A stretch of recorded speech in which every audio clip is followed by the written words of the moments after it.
रहीम। सो ये acid base balance की basically part 4 की वीडियो है, जिसमें हमने पढ़ना तो disorders of acid base balance था, मगर उससे पहले मैं आप लोगों को एनाइन गैप करवाऊंगी। ठीक है, now what is anion gap? Book को छोड़ो, मेरी बात सुनो। ठीक है, देखो, पता है क्या, अल्लाह ताला ना हमारी बॉडी में इस तरह बनाई है कि हमारी बॉडी में ना जितने कैटाइंस हैं उतने ही एनाइंस हैं। ठीक है, यानी मैं एनाइन का ग्राफ बनाऊँ और कैटाइंस का ग्राफ बनाऊँ तो मैं देखूँगी कि दोनों हमारे पास सेम है।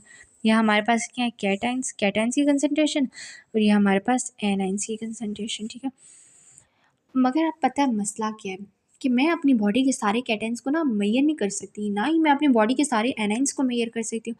अच्छा, तो मैं क्या मेजर कर सकती हूँ कैटाइंस में? ठीक है, कैटाइंस यानी पॉजिटिव।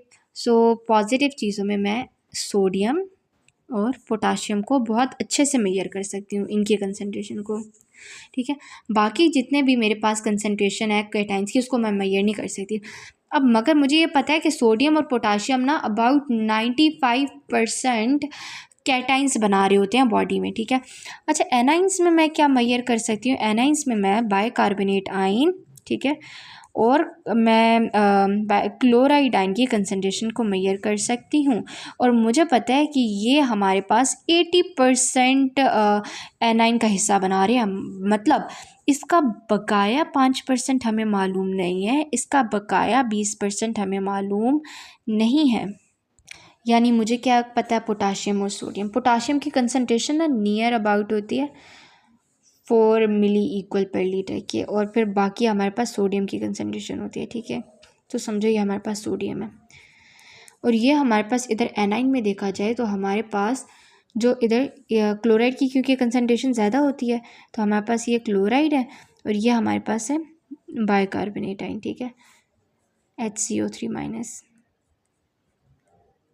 अब इसको समझो, ये वाली जो चीज़ है, ठीक है, ये वाली, ठीक है, ये हमारे पास क्या था? ये पहले इसको समझो कि हमारे पास नॉन कैटाइंस थे, और ये हमारे पास कौन से नॉन एनाइंस। ठीक है, और ये हमारे पास क्या, अननोन एनाइंस, और ये हमारे पास क्या, unknown cations.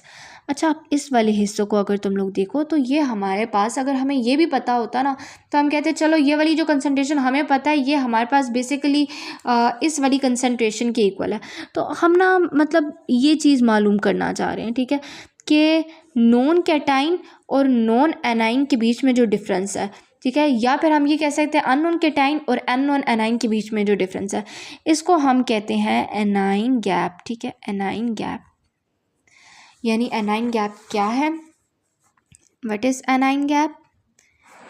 Anion gap is basically the difference of the unknown cation with the unknown A9. ये सारे अननोन एनाइंस थे ना, ठीक है, अननोन एनाइन का अननोन कैटाइन से मैंने डिफरेंस निकालना है ताकि मुझे क्या मिल जाए, एनाइन गैप। मगर मैं अननोन एनाइन को, तो मैं अननोन है ना, तो उसको कैसे मेजर करूँ? तो कोई बात नहीं, मुझे ये वाला हिस्सा तो मालूम है ना, तो अगर मैं इस वाले पूरे हिस्से को माइनस कर दूँ इस वाले पूरे हिस्से से, तो हमें ये तब भी एनाइन गैप मिल सकता है। यानी नॉन एनाइंस को नॉन कैटाइंस से माइनस कर दो, नॉन कैटाइंस से। ठीक है, अब हमारे पास कौन से कैटाइंस क्योंकि ज़्यादा, पहले हम उसे लिखेंगे, सोडियम प्लस पोटाशियम को माइनस कर दो क्लोराइड प्लस बाइकार्बोनेट आयन से। ठीक है, इससे माइनस कर दो। इतनी बात समझ में आई? अब हमने ना जब इसको माइनस किया तो हमें ना इसकी वैल्यू अबाउट 15 मिली इक्वल पर लीटर की मिली। ठीक है, इसकी जो अब नॉर्मल कंसनट्रेशन होती है ना, वो वेरी करती है। ठीक है, कम से कम 6 से 18 के बीच में ये रह सकती है। ठीक है, अब देखो ये एनाइन गैप किस तरह वेरी कर सकता है। मैंने तुम्हें क्या कहा था कि कैटाइंस और आयनाइंस हमेशा सेम इक्वल अमाउंट में होंगे, चाहे तुम्हें कोई भी बीमारी हो जाए। ठीक है, अच्छा ठीक है, अगर आप ये कह रही हैं तो अगर समटाइम्स ऐसा होता है ना बॉडी में कि बाइकार्बोनेट आयन की कंसनट्रेशन कम हो जाती है, तो आप अगर इसी तरह कह रही हैं तो बाइकार्बोनेट आयन अगर कम हो जाए बॉडी में, ये देखें ये हमारे पास था, तो ये हमारे पास है एनाइन गैप। ठीक है, ये दिस वन बॉक्स। तो अगर क्या ही हो कि हमारे पास बाइकार्बोनेट आयन की कंसनट्रेशन यहाँ से यहाँ पे चली जाए, ठीक है, कम हो जाए, तो तब तो ये डब्बा छोटा हो जाएगा, तब तो कंसंट्रेशन कम हो जाएगी। फिर तो हमारे पास कैटाइन को एनाइन से कम होना चाहिए था ना, फिर हमारे पास फिर हमारे पास कैट आइंस को एनाइन से ज़्यादा होना चाहिए था, ठीक है, और एनाइंस को कम होना चाहिए था। और आप कह रही हैं ये सेम रहेंगे, ये फिर भी सेम रहेंगे। पता है क्या होगा तब? हमारे पास जो अननोन हमारे पास एनाइंस है ना, उनकी कंसंट्रेशन बॉडी में बढ़ जाती है just to maintain the cations equals to the anions, ठीक है। अब मतलब कि हमारे पास क्या होगा, ये जो डिफरेंस है ना, जो गैप है, वो अननोन एनाइंस भर लेंगे। तो देखो इससे क्या हुआ, हमारे पास क्या एनाइन गैप नहीं बढ़ गया। तो क्या होता है कि कुछ डिजीज़ में because of the lower concentration of the bicarbonate ion, इस चीज़ को कंपनसेट करने के लिए हमारे पास एनॉन एनाइंस बढ़ते हैं और हमारे पास अल्टीमेटली एनाइन गैप बढ़ जाता है। अच्छा, वो कौन सी डिजीज़ होती हैं जिसमें एनाइन गैप बढ़ गया? यानी आप कह रही हैं higher anion gap metabolic acidosis में ऐसा होगा। तो higher anion gap metabolic acidosis वो बीमारियां होती हैं जिसमें एनाइन गैप बढ़ जाता, हाई हो जाता है। उसको किस तरह याद करना, उसको याद कर लो तुम लोग, मड पाइल्स की मेमोनिक से, मड पाइल्स, ठीक है। मड पाइल्स की मेमोनिक ये है कि एम से होगा, एम से होता है हमारे पास मेथानॉल, ठीक है।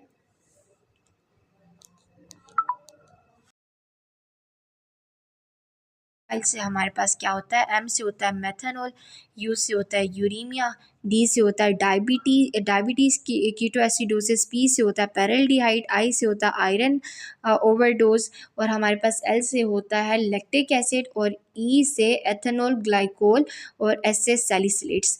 ये सारे मिलके ये ऐसे हमारे पास कुछ हमारे पास ड्रग्स हैं और कुछ ऐसी डिजीज़ेज़ हैं जैसे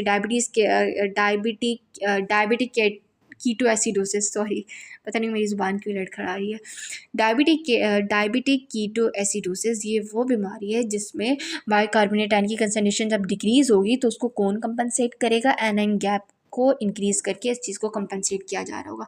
आई होप ये समझ में हो। अच्छा, आप एक छोटा सा कॉन्सेप्ट और समझ लो, तुम लोगों की ज़िंदगी आसान हो जाएगी। अच्छा, अगर क्या हो कि अननोन एनाइंस की कंसंट्रेशन तो यार सेम रहे, भैया इसकी कंसंट्रेशन चेंज होनी ही नहीं है, तो यार इस गैप को कौन फिल करेगा? मतलब तुम कह रही हो कि एनाइन गैप सेम रहे, मगर क्या हो कि क्लोराइड आयन की कंसंट्रेशन बढ़ जाए ताकि इस हाइड्रोजन HCO3 माइनस को किसी तरह तो इस चीज़ को कंपनसेट किया जाए, किसी तरह तो कैटाइन और एनाइन को सेम किया जाए, तो हम क्लोराइड आयन की कंसंट्रेशन को इंक्रीज़ कर देते हैं, ठीक है। मगर देखो इसमें एनाइन गैप तो सेम रहा ना, इसमें एनाइन गैप नहीं बढ़ेगा। यानी इस इधर देखो, पहले तुम्हारी बाइकार्बोनेट आयन की कंसंट्रेशन अगर ये थी, ठीक है, और अब ये कम होकर हमारे पास अब ये कम हो जाती है और इतनी कम हो जाती है, ठीक है।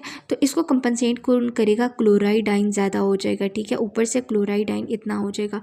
तो इसमें एनाइन गैप तो सेम रहा, जितना पहले था उतना ही अब है। तो मैं इसको क्या कहूँगी कि कौन सी बीमारियाँ होती हैं जिसमें हमारे पास एनाइन गैप सेम रहता है? Normal A9 gap metabolic acidosis, nagma. So you should know the difference between the nagma and the hagma, okay? अब nagma को कौन सी मेमोनिक से याद करना है? अच्छा, जो मैं बताऊंगी ना उसमें से कुछ भी अगर एक दो भी याद रह गई ना तो ठीक है, क्योंकि देखो हमारे जो पेपर आ रहे हैं ना, ठीक है, उसमें कुछ भी पूछ लेते हैं, तो कम से कम अगर ये पूछ लिया तो तुम लोगों को कम से कम कुछ तो पता हो, ठीक है। तो यूज्ड कार्ब, ठीक है। अब यूज्ड में क्या है, यू से क्या है, यूट्रो इंटरस्टोमी, ठीक है, यूटिरो इंटरस्टोमी, ठीक है। ये नहीं याद हो रहा तो कोई बात नहीं, बाकी याद कर लो, बाकी इजी है। एस से स्मॉल बाउल फिस्टोला, ई से एक्स्ट्रा क्लोराइड, डी से डायरिया। अच्छा, डायरिया बहुत इंपॉर्टेंट, डायरिया को नहीं भूलना, ठीक है। यानी ये ना वैसे भी पूछा जा सकता है कि डायरिया से नैग्मा होगा तो या फिर हैग्मा होगा, तो डायरिया से हमारे पास नैग्मा की कंडीशन है, ठीक है। सी हमारे पास क्या होता है, कार्बोनिक एनहाइड्रेस इनहिबिटर। अगर किसी ने हमारे पास कार्बोनिक एनहाइड्रेस इनहिबिटर ले लिया है तो तब भी उस केस में उसको नैग्मा होगा, ठीक है। ए से क्या होगा, एडिसन्स डिजीज़, और आर से क्या होता है, रीनल ट्यूबुलर एसिडोसिस, और पी से क्या होगा, पेनक्रियाटिक फिस्टुला। यार it's so simple to remember, है ना। मतलब यूज्ड कार्ब याद करके अगर तुम लोगों को यूट्रो इंट्रोस्टोमी नहीं भी याद तो ठीक है, बाकी सब तो याद रहेंगे ना। ऐसे क्या है, स्मॉल बाउल फिस्टुला। ई से क्या है, मेरे साथ रिवाइज करो, एक्स्ट्रा क्लोराइड। डी से क्या है, diarrhoea, diarrhoea is so important. C से क्या, कार्बोनिक एनहाइड्रेस इनहिबिटर। ए से क्या हमारे पास, एडिसन्स डिजीज़। आर से रीनल ट्यूबुलर एसिडोसिस, और पी से पेनक्रियाटिक फिस्टुला।